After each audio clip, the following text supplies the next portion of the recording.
Previously on DrakeParagon. First meal at sea. We are just passing by this guy. I love this autopilot. There are all these whitecaps out here and they all look like icebergs. It was a rough night last night. We're in 38, sometimes higher than 40. And we had like waves breaking open enclosure. Massive iceberg.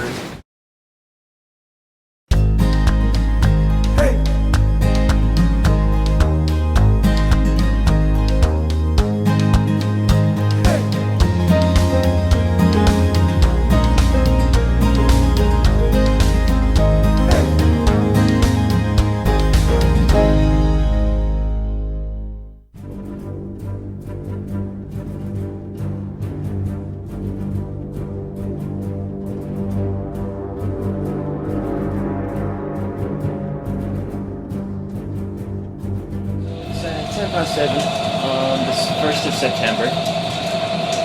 We are now 390 miles away from the waypoint in Reykjavik. I'm just on watch. Drake took from 3 to 6 and now I'm taking from 6 to half 9. This is our third day at sea now. So we're on a starboard tack and we just have the jib out. I'm making popcorn.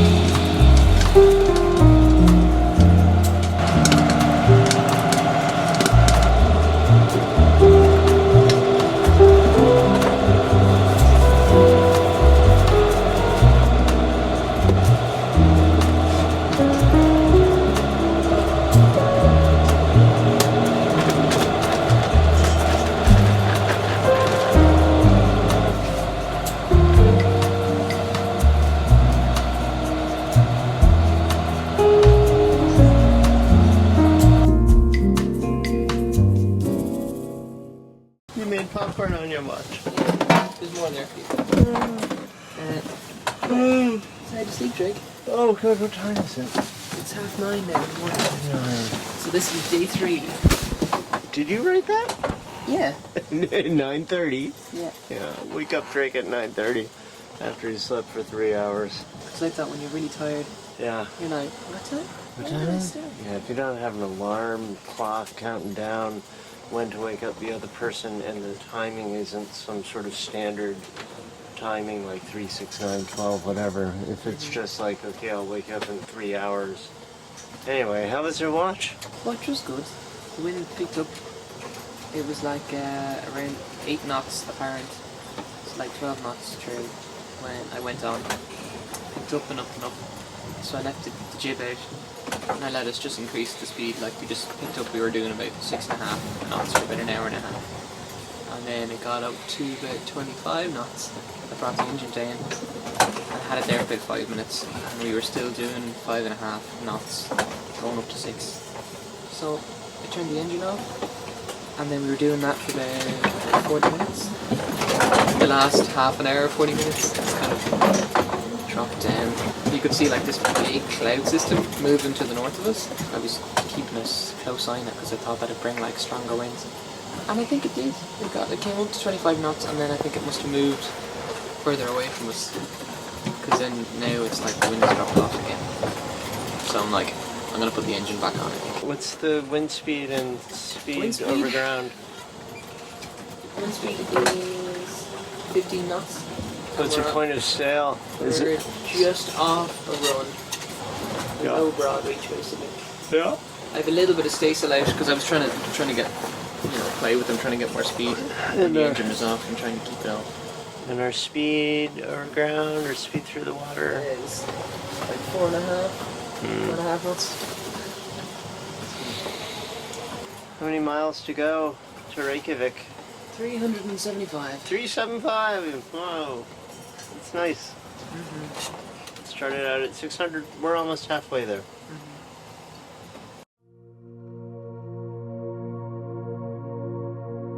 The shear pins on the CPT Autopilot just broke. We're in 30 knots of wind. Going downwind, it was a little too rough on the steering. The shear pins, which are designed to brake before the autopilot brakes, broke. And now they need to be replaced with new ones. I'm going to try to see if the hydraulic autopilot can handle steering in these conditions.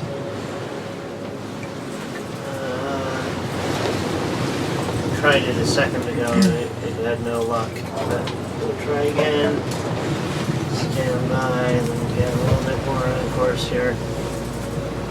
Right there. And auto.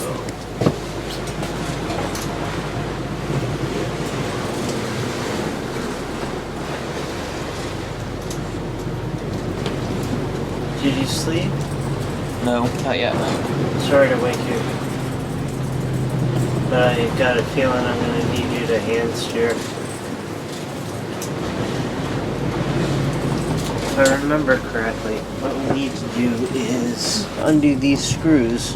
Yeah. You need to take the belt off so it doesn't spin like that, and then take those screws off. Those screws are the shear pins. Okay. Wow, hydraulic ram autopilot seems to be working. Maybe we'll be able to run off that. It's been frustrating trying to figure out why the hydraulic ram autopilot's not functioning. I mean, it has a lot of power to it when I tell it to go quarter starboard manually. Like, you can't hold on to the wheel. It's strong. And I've had it work for hours and hours and hours in light conditions.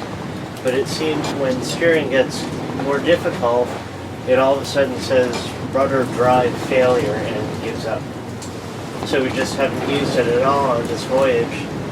It seems to be working now. Maybe it worked out some sort of hydraulic kink in the system, and now it's working, which would be phenomenal. But in any case, we need to get CPT back online. I'm going to go down and search for the spare shear pins. If this thing beeps and says rudder drive failure, you have to hit the standby button to like disengage it entirely and then hand steer. And as you can see, the wind is coming off the port stern.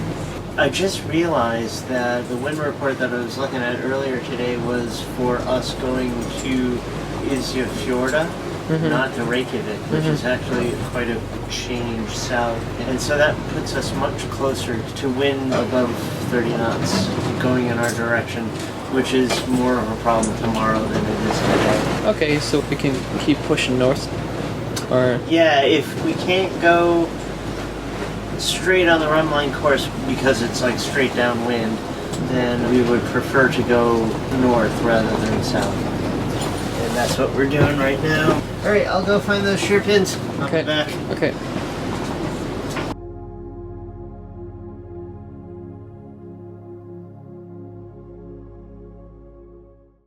It's 3:15 on the 1st of September. This is our third day at sea. I've just gotten the dishes nearly done.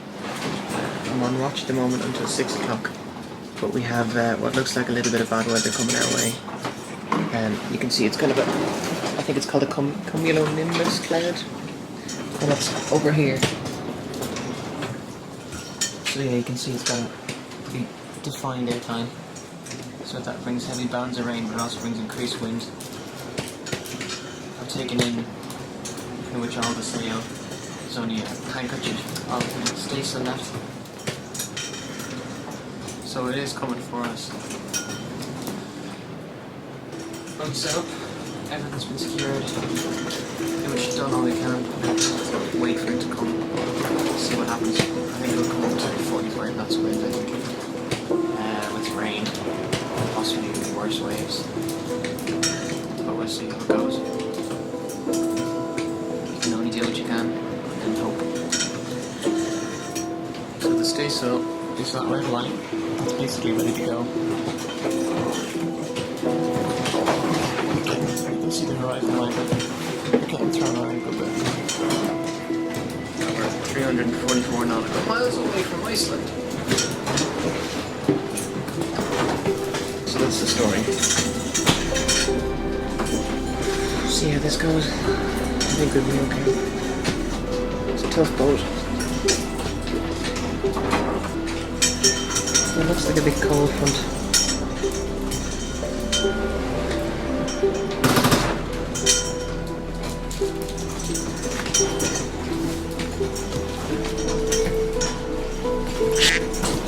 Hey Drake, Yeah. do you have one of those elastics? The elastic bands that go around the autopilot? Yeah. Thanks, Drake. I'll search for one. Thanks. Did it break? Yeah, the line broke.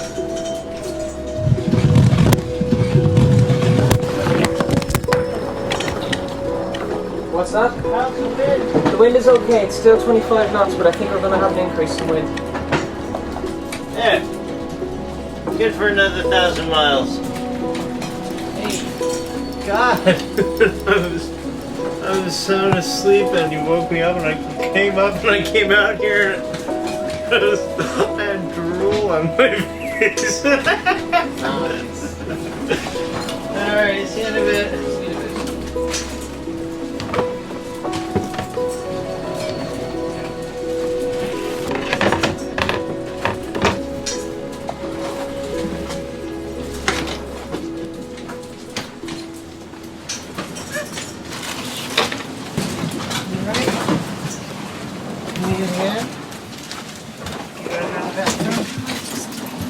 You went to the bathroom? Yay! Yes, honey potty. How you doing? When's the last time you spent 2 days in bed? Last time we went sailing. Alright, scooch a leg. I'm coming in. There we go.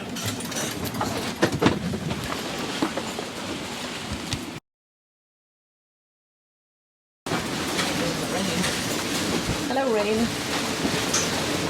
Do you see increased wind? Hello, increased wind.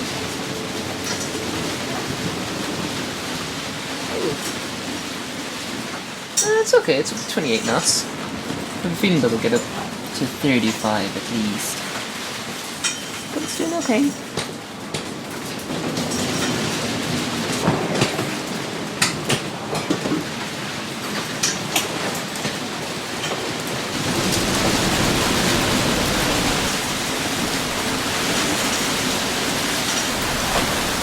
Thanks for the autopilot if I let himself.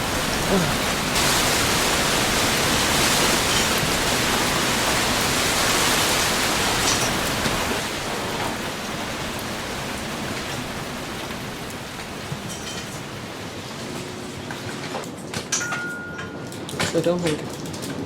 No, I'm not going to say anything that I don't jinx something. So once this passes, I think I'll put out the staysail. And that might steady us on the waves. Because at the moment we're doing about 4.8 knots to 5 knots. But we want to be going a bit quicker than that.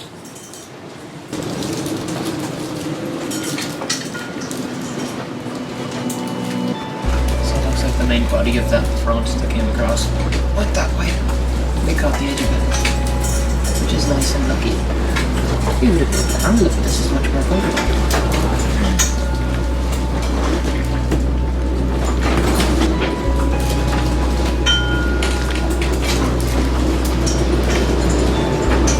Oh, it's that correct? It's 27. I had to jinx it.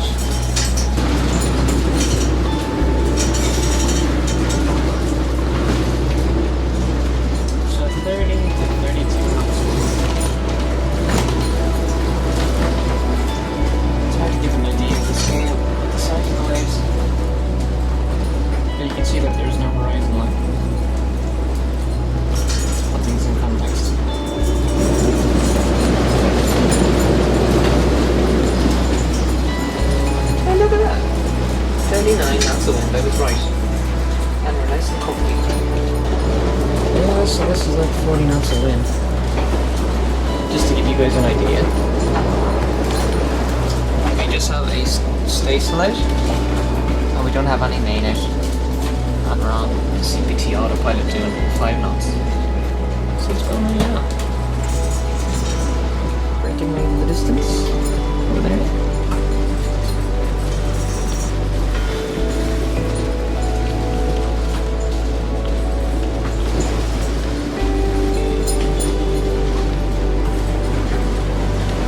We're sailing into a rainbow. How nice is that?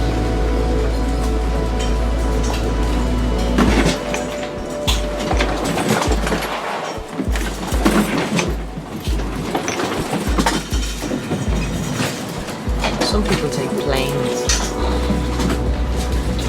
Nice.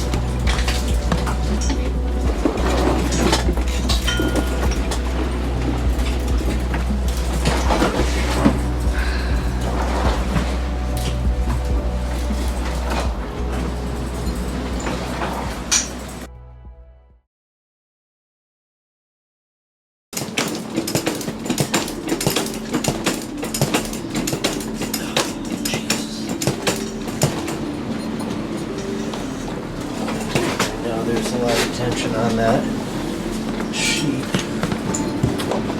Why isn't it going?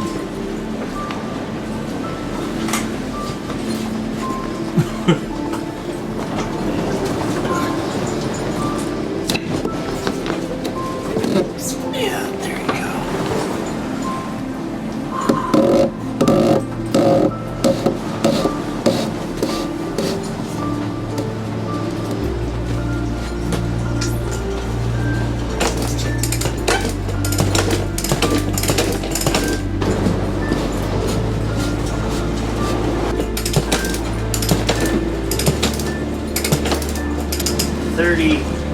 Five knots.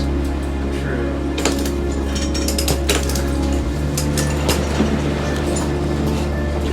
Tiny little bit of cecil.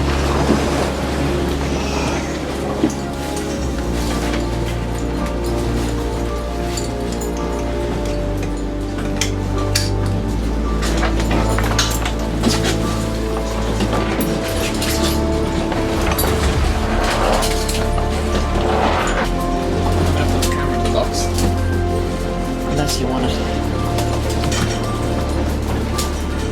No, I don't want it. I think I got all that down because I'm getting a bit beaten up down here. Yeah. So, Yeah, you should probably go take a rest. yeah. We should. If you need anything, Of course.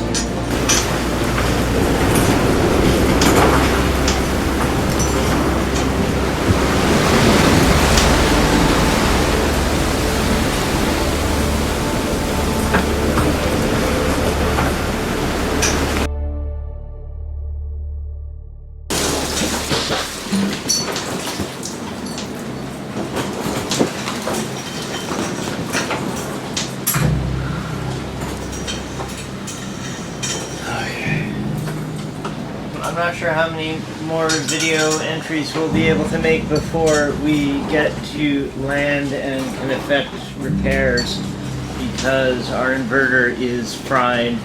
We are now in 25 knots downwind, but we've been in 25 to 40 knots for the past 2 days, and it's been miserable. We've been running with it going downwind, almost directly downwind, with just a staysail, and the main's down and the jib's furled. And in the 40 knot stuff, gusting to 45, we furled the staysail so much that there was just like maybe a square foot of staysail left. We took a huge wave, an enormous wave, the biggest that I've ever seen hit Paragon. Luckily, we were all down below, but as you can see there, the strata-glass panel got torn by the wave. I mean, it just smashed right through that panel, and it filled this cockpit up to the seat level.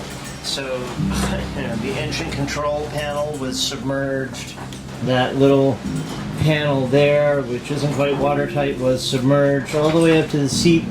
The seat cushions were floating on like half an inch of water. The whole autopilot was submerged, and it took a good 15 minutes for all that water to drain out of the cockpit drains. It was an enormous wave. Made a huge thud on the boat, like a hammer hitting something metal. Bam!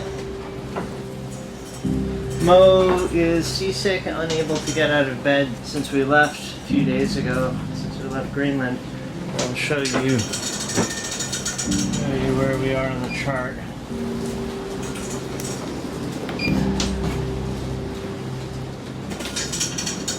There's Prince Kristiansand. There's Reykjavik. There we are. And we're more or less going on a run line for Reykjavik, but we still have another 267 nautical miles to go. I would think that because the weather has been such crap for the past 3 days, that it's got to let up eventually. And I'm really bummed out about the inverter. It was a pretty expensive piece of equipment that I bought at a discount place that took some searching to find in the States and had it shipped to me in North Carolina. Installed it myself. The thing weighs 80 pounds. And the wave went through an air vent for the engine room that's used to expel hot air from the engine room with a couple of little computer fans. Well, this time the wave hit that vent and the water just was under so much pressure that 100% of everything in the engine room was completely soaked. And it fried the inverter. I don't think anything else in there is damaged, but the entire engine room is now covered with salt. So it's all got to be rinsed down with fresh water and wiped down dry, and ugh. No other damage to speak of. The boat's holding together. Ana's doing great. We have been switching every 3 hours since we left. The watch rotation has been, when you go off watch, you get a solid 3 hours off. And when you're woken up after the 3 hours by the on-watch crew, the on-watch crew may not immediately go down to sleep because you got to talk about what happened on the last watch and anything else. You might have to do stuff with the boat, and in any case, the way we've been doing it is now it's much more flexible. When the on-watch person finally is ready to go to sleep, and they get in the berth, and then the clock starts.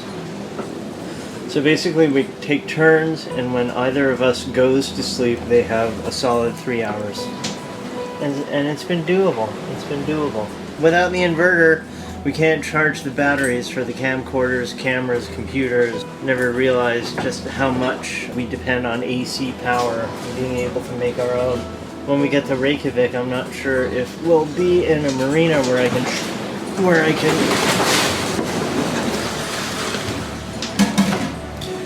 I'm not sure if we'll be in a marina where I'll be able to plug into shore power, or if the shore power there will be compatible with my American 110 volt system. So we'll try to make these batteries last, and we'll see what happens next. We have 267.3 nautical miles to go, and we're going at about 5 knots. Be there soon. Storm will pass. All right. Back into the Pelican case.